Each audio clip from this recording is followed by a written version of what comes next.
mulai.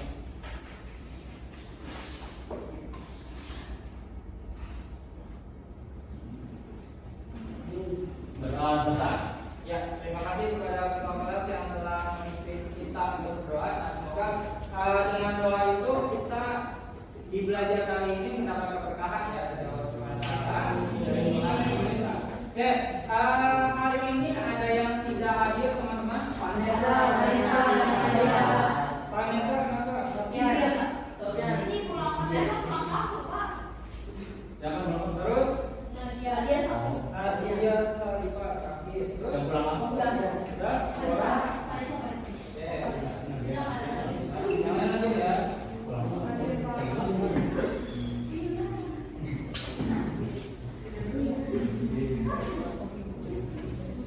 Ya baik, teman-teman. Pada kesempatan kali ini kita akan memasuki bab baru ya. Di buku paket kalian bisa dilihat ya di bab 3 tentang tata urutan peraturan perundang-undangan. Nah, sebelum itu kita sebelumnya telah mempelajari apa teman-teman di bab 2. Ada yang masih ingat? Bab 2 kita belajar apa? Sistem hukum. Judul materi besarnya apa teman-teman? Sistem hukum kedudukan dan fungsi UTS. Apa namanya?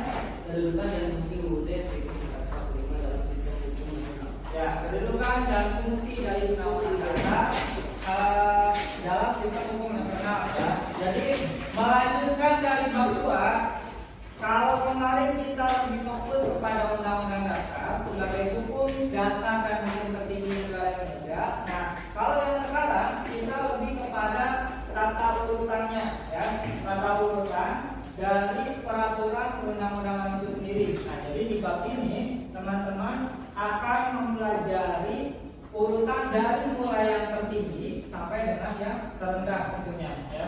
Nah, kalau itu sendiri kemarin sudah dijelaskan ya di bab 2. Nah, sekarang kita akan mempelajari hal tersebut.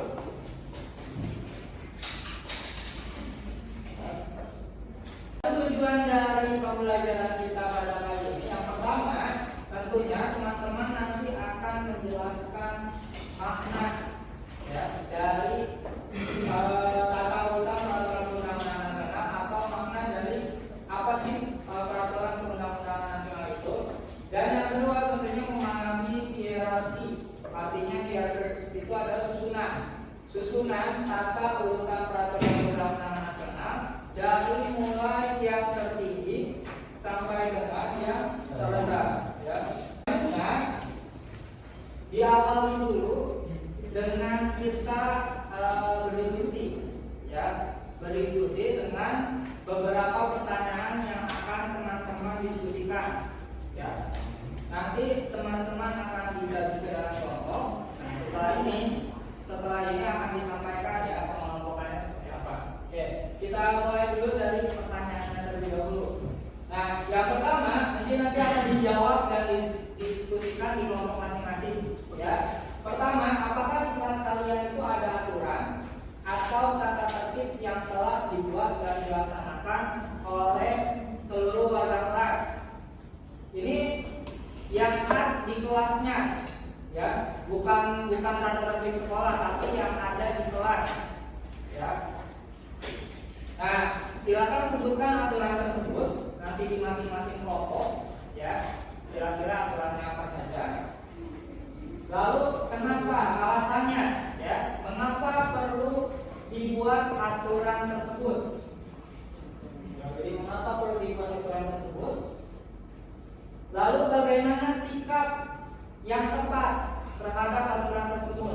Jadi ini menunjukkan bagaimana perilaku kalian, sikap kalian terhadap peraturan yang sudah dibuat dan dilaksanakan dan juga disepakati oleh warga kelas ini. Ya. Ada pertanyaan itu sampai sini? Paham? Ini pertanyaan diskusinya apa? Kalau ada aturan, nggak ada aturan di kelas, berarti pakai aturan yang lebih luas dengan aturan sekolah, tapi yang diterapkan di kelas. Ya, banyak kan? Ya, banyak. Kalian cukup ambil salah satu. semua. Misalkan ada 8, kalau misalkan yang tata tertib sekolah ada 8 misalkan. Jangan 8-8-nya diambil salah satu aja ya. Kita diskusikan salah satu aja. Jadi nanti alasannya apa, terus sikap yang tepat terhadap aturan tersebut apa, ya. Berdiskusi ada beberapa hal yang perlu Bapak sampaikan. Yang pertama, nah, siswa di sini membentuk 4 kelompok, ya. Siswa di sini membentuk 4 kelompok. Yang kedua, setiap kelompok seperti biasa, ya, menentukan nama kelompok dan ketua kelompoknya. Bapak kasih waktu nanti 5 menit, ya.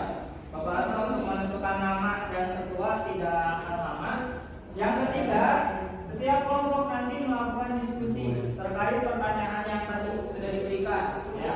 Nah, untuk ini Bapak kasih waktu 15 menit.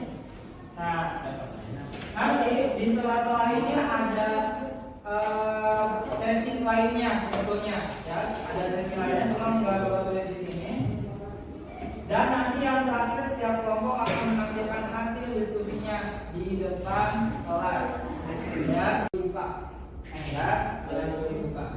Oh, yang dari sini dulu.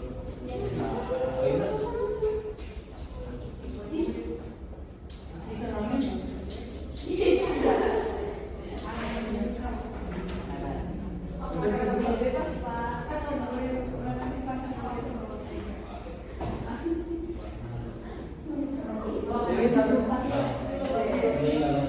Oh, 2 boleh nggak, Pak? Pak, tapi ini ada ganjil, Pak.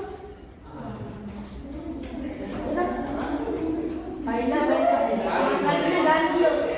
Enggak apa-apa.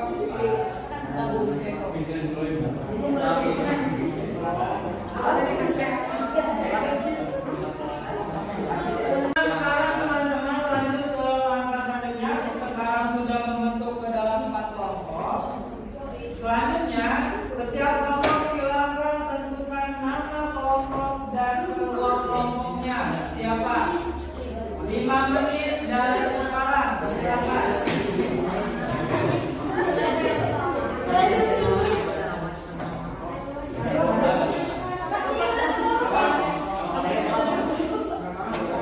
Tapi asal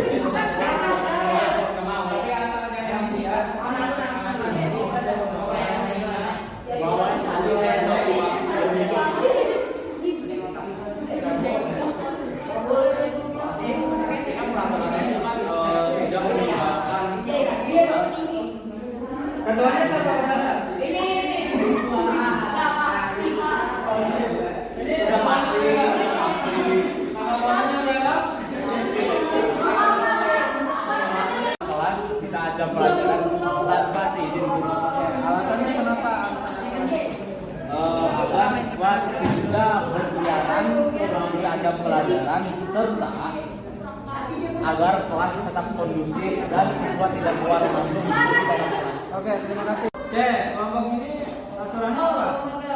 Melaksanakan tiket kelas. Melaksanakan tiket kelas. Ikut. Kalau kalian kenapa harus ada peraturan tersebut?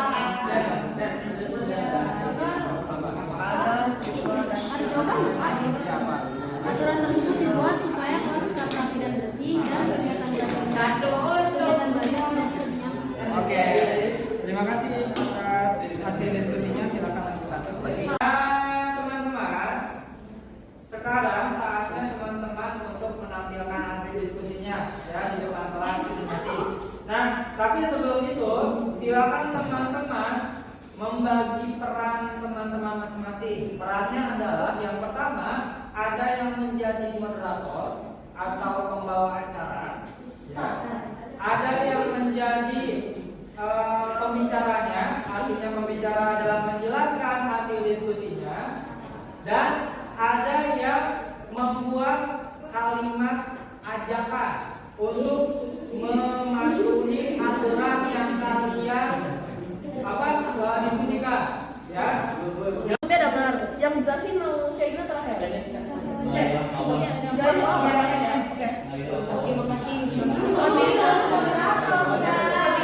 Di sini saya akan menjelaskan hasil diskusi kami. Aturan yang kami pilih adalah tentang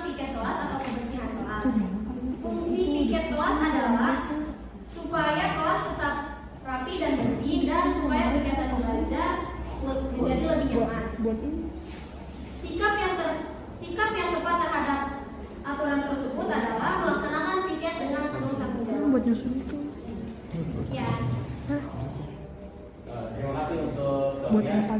Sisanya untuk Pak Ibu saja.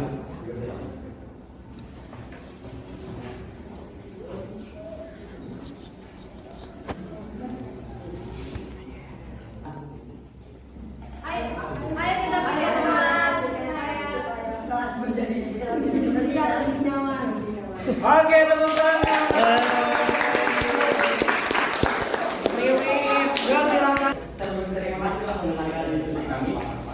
Wassalamualaikum warahmatullahi wabarakatuh. Waalaikumsalam warahmatullahi wabarakatuh. Sekarang adalah giliran kelompok 2 untuk tampil. Berikan tepuk tangan dulu untuk kelompok 2. Dipersilakan. Assalamualaikum warahmatullahi wabarakatuh. Waalaikumsalam warahmatullahi wabarakatuh. Perkenalkan kami dari kelompok RCTI. Satu untuk semua. Yang dianggotai oleh saya Waka selaku ketua kelompok dan moderator. Perkenalkan Adit. Perkenalkan Zaid Abdullah sebagai penulis dan penjelas. Perkenalkan Nathanael sebagai kalimat pengajar dan diperkenalkan Ahlan saya.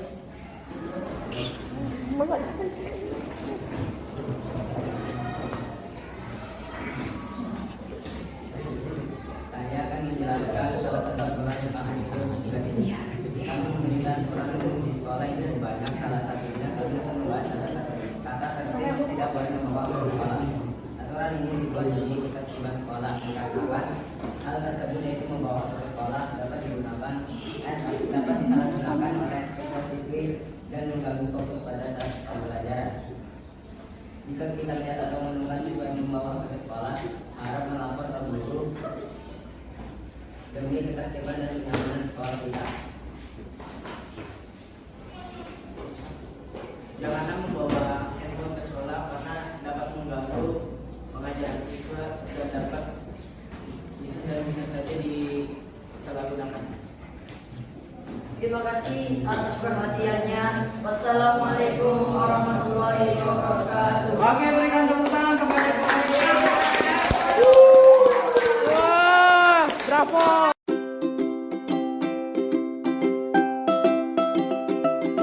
Tugas ini yaitu mengajarkan kita cara membuat peraturan, apa alasan peraturan tersebut dibuat, dan mengapa peraturan tersebut dibutuhkan, serta melatih kita untuk berdiskusi dan menyeimbangkan pendapat kita yang kita keluarkan saat berdiskusi. Terima kasih.